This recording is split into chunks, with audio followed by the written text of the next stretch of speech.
Good day mga ka-adventure. It's a farm day today. Sa farm po tayo. Ngayon po ay nag-check po tayo ng mga alaga nating durian. Yan po, kung makikita nyo po, medyo malalaki na. Meron pa dun sa loob. At sinerte po tayo. Meron po tayong hinog na po na durian. Nakuha natin dun sa kabila. Kukunan po natin yun ng video. While dito naman is kung makikita nyo po, ang dami na po niya sa taas. Yan. Yan, meron pa po kung nakikita nyo. Marami na yan. Di po tayo pinalad. May nakakuha na po dun sa banda sa may kalsada. Dun sa may daanan. Sino po yung swerte nakakuha nun? Check po tayo. Kakarating lang po natin. Yun po, check din natin to. Yan. Meron din yan. Marami na.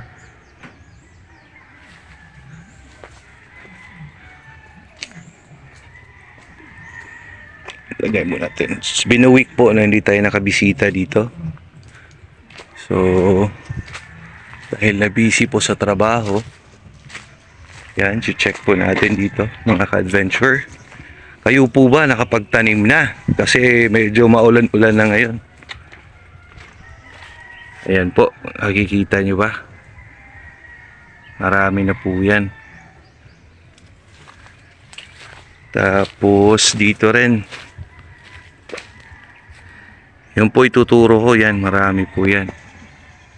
Hopefully makikita sa video natin. Yan, marami po yung bunga. Sa mga 1 dosena. Yun po mga ka-adventure, good morning sa inyo. I-check po natin dito sa kabilang area. I-update po natin kung may mga nahulog na bang mga durian. At least meron tayong maidala, meron tayong kakainin, then the rest is ibibenta po natin. Ayan mga ka-adventure, nakikita nyo po ba?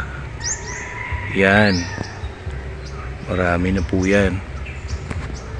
Tapos i-check din natin to kasi may mga malalaking bunga na ito. Yan,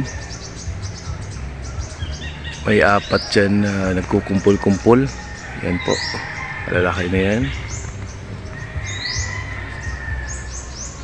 Then sa taas po ay may mga marami pa pong durian yan, hindi lang makikita. Then ito naman is meron din to. And i-check pa natin yung iba, tsaka yung mga pananim po natin. So yun po, pag hindi po natin mabisita tong area natin is maunahan na po talaga tayo. So yun, check muna natin mga ka-adventure ha.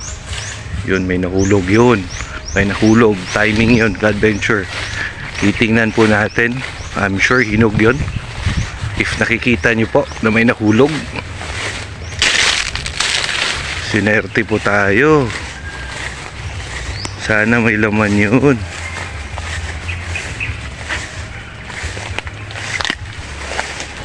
Yun, di ba? Oh, kita nyo mga ka-adventure, ito. Yan. Tapos ito. Yun oh. O, di ba? Sinerte tayo. Nakita nyo po ba na may nahulog? Ganun po pag hinog na ang durian. Ayan. Meron tayong 3. Isa doon, 4. So kung makikita nyo po ito, marami po yan. Adventure sa taas. Ingat-ingat lang tayo. Baka mahulugan pa tayo dito. Yun o. Meron pa dito na side. Ingat po tayo. Baka tayo ay mahulugan. So ganun po mga ka-adventure ha. Pag may nahulog, may hinog na yan. Yan. Nakita niyo po ba kanina na may bumagsak? Ito yung bumagsak ko. 2 hinog na yan. So yun, sinerte po tayo. Yan mo, tingnan po, nabali na po yung sanga. Sa sobrang bigat, amuyin po natin. Ayan, hinog na po. Ayan. Yan, thank you Lord. Oops. Uy, si Istong pala. Akala ko kung may nahulog. Tong, dali. Yan po si Istong. Yan, always present yan. Pag nandito po ako mga ka-adventure. Yan, Istong. Yan. So, sige po mga ka-adventure, update ko kayo later. Yun, tingin-tingin muna tayo. Nakaka-excite din eh. So yun po mga ka-adventure, ikot-ikot muna tayo kasi meron pa po tayong mga pananim sa likod. Check po natin. Magandang hapon mga ka-adventure. Time check, it's already 3:30. So nawala po tayo dahil po tayo po ay nagwi-weeding at the same time cultivate natin yung mga tanim natin. Tapos naglagay po tayo ng fertilizer. Naglagay tayo ng complete fertilizer para may nutrients po itong mga alaga nating durian. Kung makikita nyo po yung mga butil-butil na puti, yan po yung ano natin, complete na fertilizer. So tumaas na po yung mga damo, so kailangan na naman natin to i-grass cutter. So ito, tapos na po natin. Papakita ko po sa inyo kung ano yung itsura ng 1616. Ito po, bumili po tayo ng per kilo lang kasi konti lang naman ito pananim natin, yung naubos na. So kung kayo po ay maglalagay, ganito nyo lang po siya, paikot lang. Ayan, sakto, mamaya baka uulan. Ayan. So ito pala yung una nating itinanim. Yan. So, lagyan pa natin dito sa kabila.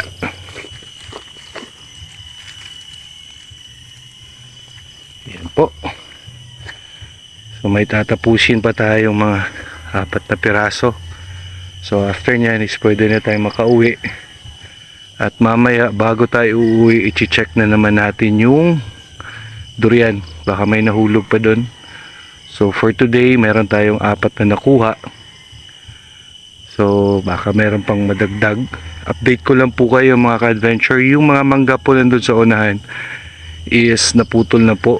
Then meron pa pong mga puputulin para makapagtanim tayo. Meron pa hanggang dun sa likod.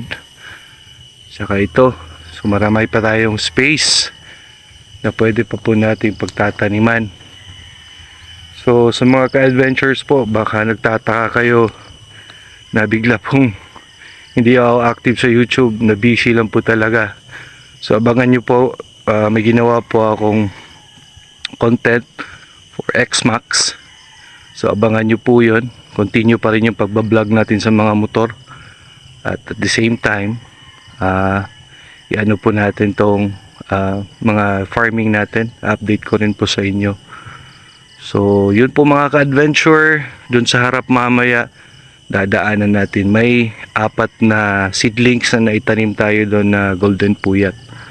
So doon na side naman is mag golden puyat tayo.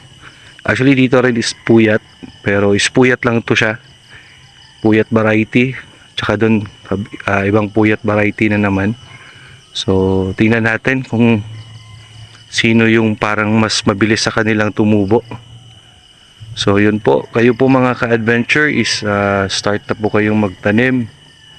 Kasi this time, siguro by next month is lagi na pong umuulan. May mga mais po dyan, may mga bunga na yan. So gagawin pa po natin dito sa mga gilid-gilid, tataniman to natin ng kalamansi, yung dwarf na kalamansi. So bibili po tayo. So yun po mga ka-adventure, salamat po sa inyong panonood. Ingat po kayo lagi, ride safe po, and don't forget to subscribe po sa channel natin, Jens Farming Moto and Adventure TV. So ingat po kayo lagi mga ka-adventure. God bless and ride safe.